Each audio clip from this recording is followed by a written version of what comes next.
The German soldiers had already fired everything they had. Anti-tank rounds had slammed into the Soviet machine from the front.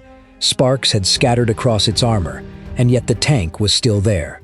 It sat across the road like a steel fortress, blocking the advance of an entire German formation. Nobody on the German side understood what they were looking at. Their guns had been designed to destroy tanks. Their crews had trained for exactly this moment.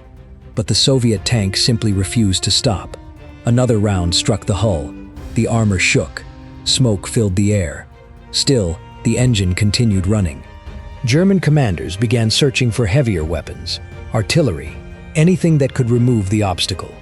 The problem was no longer how to defeat a Soviet tank. The problem was how much force it would take to destroy one. And somewhere inside that armored machine, a Soviet crew understood something the Germans had not yet realized. They were sitting inside one of the most heavily protected tanks on the battlefield. But they were also sitting inside a machine with weaknesses of its own. The tank would eventually be destroyed. The crew might not survive.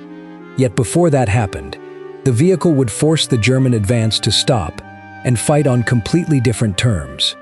The machine was the KV-1. And its arrival on the Eastern Front created a problem Germany had not expected to face in 1941. To understand why, the story has to begin before the first German shell ever struck its armor. In the late 1930s, Europe was moving toward another catastrophic war. Germany was rebuilding its armed forces. Armored formations were becoming faster and more powerful, and military planners across the continent were trying to understand what the next war would look like. The Soviet Union already possessed thousands of tanks, but many were lightly armored and increasingly vulnerable to modern anti-tank weapons. Soviet military planners understood that the battlefield was changing. A tank that could survive rifle fire and machine guns was no longer enough. Enemy artillery and anti-tank guns were becoming more powerful, and eventually even medium tanks would have to face weapons capable of destroying them from long range. The Soviet answer was a new generation of heavy tanks.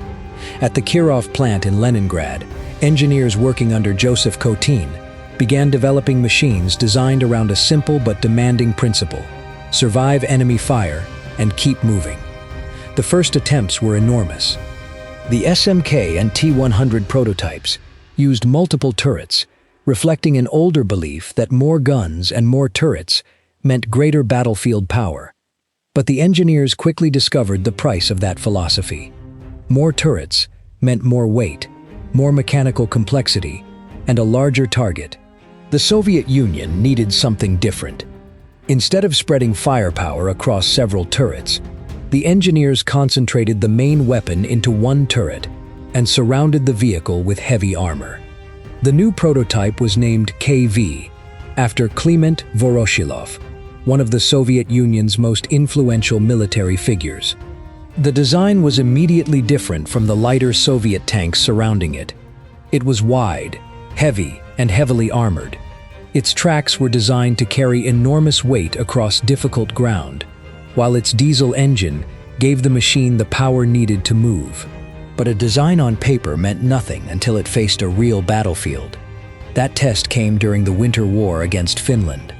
In late 1939, Soviet forces attacked Finnish defensive positions, including the heavily fortified Mannerheim Line. The campaign became far more difficult than Soviet planners had expected. Finnish defenses, obstacles, and anti-tank weapons slowed the Soviet advance, and Soviet armored units suffered serious losses. For the engineers, however, the battlefield became a brutal experiment. The SMK prototype was sent into combat. The KV prototype was also tested. What the Soviet designers saw was important. The multi-turreted concept was proving cumbersome, while the KV's heavy armor allowed it to survive punishment that could cripple lighter vehicles. The experiment had produced an answer. The Soviet military moved quickly, and the KV entered production in 1940. The early KV-1 weighed roughly 47 tons, making it extraordinarily heavy for its time. It carried a 76.2mm main gun and possessed armor that in many areas reached approximately 75mm. On paper, the tank looked almost absurdly protected compared with many contemporary vehicles. But building such a machine was difficult. Heavy armor required specialized production. Powerful engines had to be manufactured. Transmissions had to withstand immense stress. Turrets had to be produced accurately. Crews had to learn how to operate a machine that was much more complicated than many of the tanks already in Soviet service. And then history moved faster than the engineers expected. On June 22, 1941, Germany launched Operation Barbarossa. German armies crossed the Soviet frontier along an enormous front. Aircraft attacked Soviet airfields. Panzer formations pushed forward. Communications failed. Soviet units were surrounded, shattered, and forced into chaotic retreats. German commanders believed the Soviet military could be defeated rapidly through speed, coordination, and concentrated armored warfare.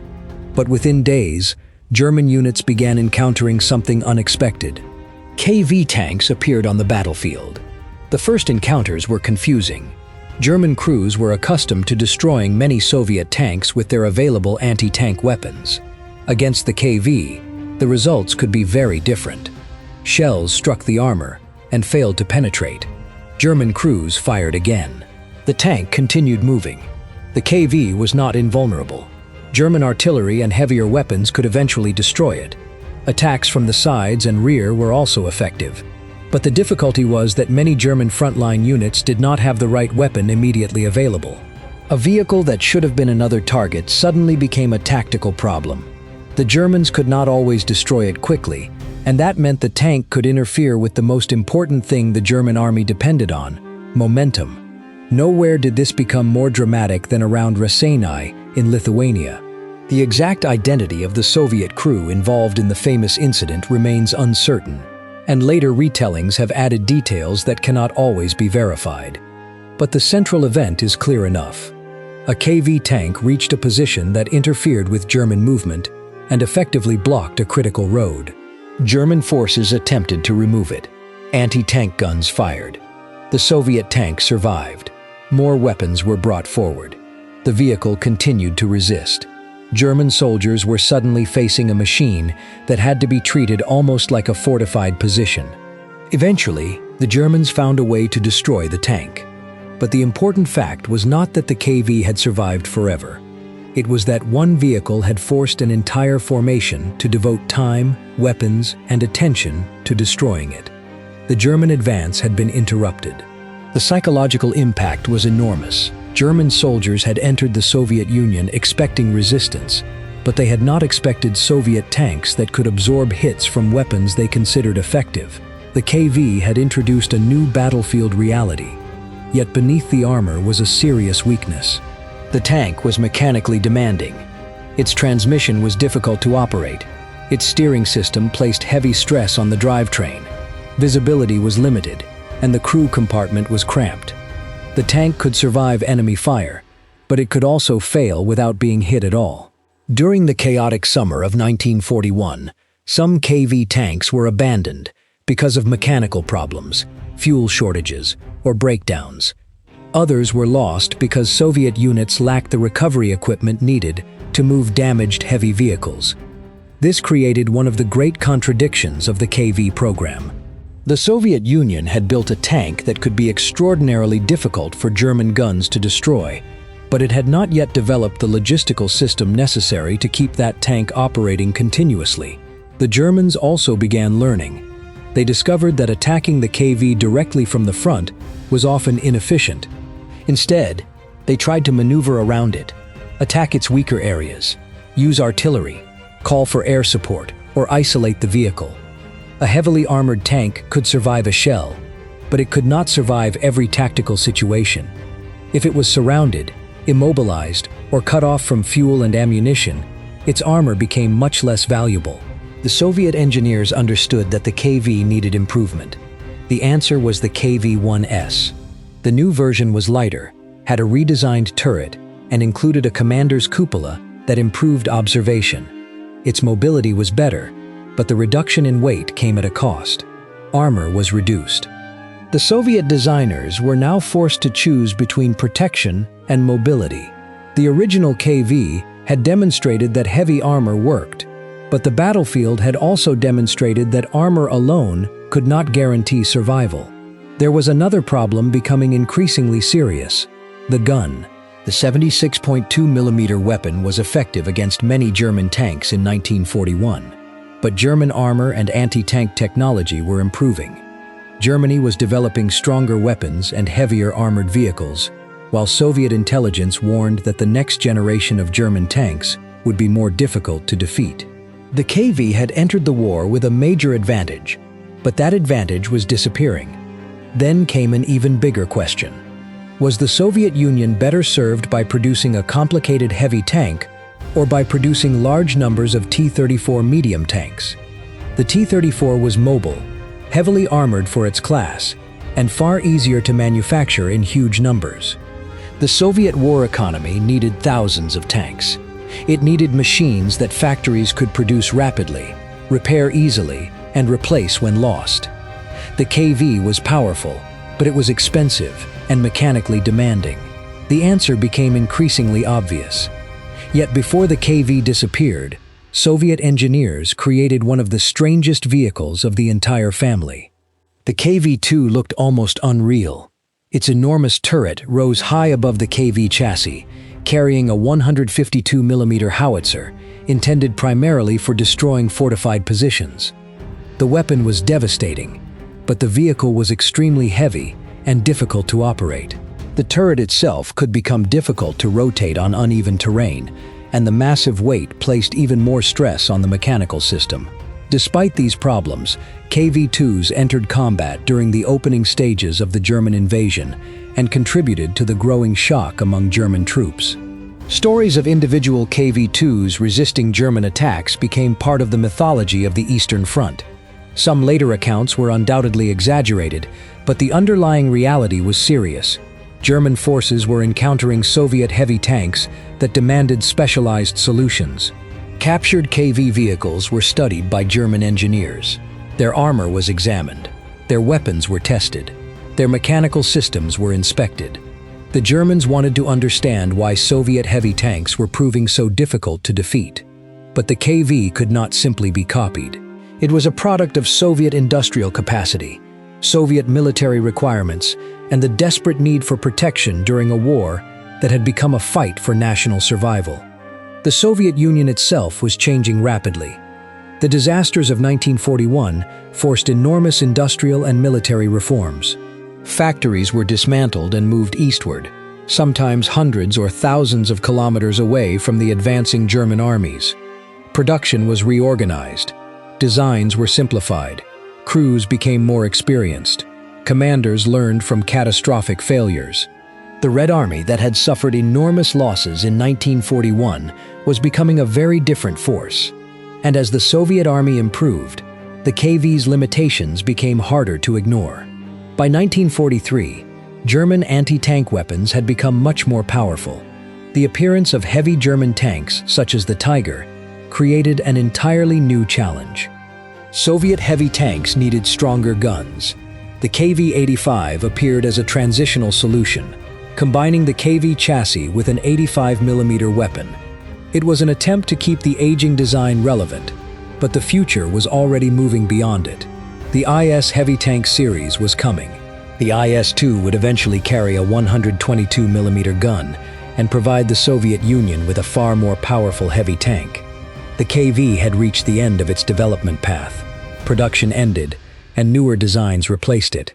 But the KV's story was not simply a story of a tank that became obsolete. Its importance was much greater. The KV had forced the German army to confront a problem it had not expected during the opening phase of Barbarossa. German armored warfare depended heavily on movement, coordination, and operational tempo. A single heavily armored vehicle could suddenly interfere with that entire system. A blocked road could delay a column. A delayed column could disrupt artillery movement. A delay could interfere with communications and logistics. And in a campaign built around speed, every delay mattered. That was the real strength of the KV-1. It was not invincible. It was expensive to defeat. There is a difference. A tank does not need to destroy dozens of enemy vehicles to influence a battle. Sometimes it only needs to force the enemy to stop and find another way forward. The KV did exactly that. But its story also revealed the limits of engineering. Armor could protect a crew from enemy fire, but it could not repair a broken transmission. A powerful gun could destroy enemy tanks, but it could not create ammunition out of nothing. Heavy armor could make a vehicle difficult to kill, but it could also make the vehicle difficult to move, recover, and maintain. The Soviet Union learned these lessons the hard way. The KV was a success, and a warning at the same time. Its armor was ahead of much of the battlefield in 1941. Its mechanical reliability was not. Its gun was powerful enough for many early encounters. Later German vehicles would demand more. Its heavy construction could save crews from direct fire, but the same weight could turn a breakdown into a permanent loss. The machine was full of contradictions, and those contradictions shaped the future of Soviet armored warfare. By 1944, the KV had largely disappeared from new production. The IS series had taken over the role of the Soviet heavy tank. The battlefield had changed dramatically since the summer of 1941. Germany was no longer racing across the Soviet Union. The Red Army was pushing westward. Soviet industry was producing enormous numbers of weapons. Veteran crews and commanders had learned how to fight a modern armored war. The machine that had once appeared almost invulnerable was now part of an earlier chapter. But its influence remained. The KV had helped establish the Soviet heavy tank lineage that eventually produced some of the most powerful armored vehicles of the Second World War. Its descendants carried lessons learned from the original design. Better firepower, better protection, better command visibility, better battlefield mobility, more efficient use of weight. The KV had not solved those problems. It had exposed them. That may be its greatest historical importance. The KV-1 did not win the Eastern Front. It did not stop Operation Barbarossa. It did not destroy the German army. But in the summer of 1941, when German formations were moving deep into Soviet territory, the appearance of a heavily armored Soviet tank forced German soldiers to reconsider what they believed they knew about the enemy. The tank could be destroyed, but sometimes it took artillery. Sometimes it took heavier guns. Sometimes it took surrounding the vehicle and attacking it from multiple directions. Sometimes it took time. And time was exactly what the Soviet Union needed. Every hour mattered. Every delayed column mattered. Every factory that could be evacuated mattered. Every soldier who escaped encirclement mattered. The KV could not save the country by itself, but machines like it helped buy the time required for the Soviet Union to reorganize and survive. That is why the legend of the KV endured long after the tank itself disappeared. The famous stories are not important because every detail can be proven. They are important because they capture a genuine battlefield experience. German soldiers expected their weapons to work. Then they encountered a Soviet tank that did not respond to those weapons in the way they expected. A shell struck. The armor held. Another shell struck. The tank remained. The road stayed blocked. The advance stopped. For a few hours, one machine could change the rhythm of an entire battlefield. The KV was never a perfect tank. It was never impossible to destroy. It was heavy, difficult to maintain, and increasingly outdated as the war progressed. But perfection was never required. It arrived at a moment when the Soviet Union needed something capable of absorbing punishment, and it gave Soviet crews that chance. The KV eventually disappeared from the production lines. Its factories moved on to newer designs. Its chassis gave way to more advanced heavy tanks. Its name became a chapter in military history. But the lesson remained inside every machine that followed. A tank does not have to be invincible to change warfare. It only has to be strong enough that the enemy is forced to change his plans. At Raseiniai, that is what happened. A German formation encountered a Soviet tank. The guns fired. The armor held. The road remained blocked, and for a moment, one of the most powerful armies in Europe had to stop and solve a problem it had never expected to face so early in the war. The KV-1 was eventually destroyed, but by then, it had already done what its designers could never have predicted. It had forced the German advance to slow down. It had exposed weaknesses in German anti-tank capabilities. It had revealed the potential and limitations of Soviet heavy tank design, and it had become one of the first Soviet armored vehicles to make German troops realize that the campaign ahead would not be the short war they expected. The machine disappeared. Its shadow did not. It remained in the KV-85, in the IS heavy tanks that followed, and in the Soviet understanding that armor, firepower, and mobility had to exist together. The KV-1 was not the tank Germany could never destroy. It was something more historically significant. It was the tank that forced Germany to discover that destroying a Soviet tank could sometimes require far more than simply firing a gun at it. In the opening days of the Eastern Front, that difference mattered, because when an army expects to keep moving, the most dangerous enemy may not be the one that destroys its tanks. It may be the one that stands in the road and refuses to move.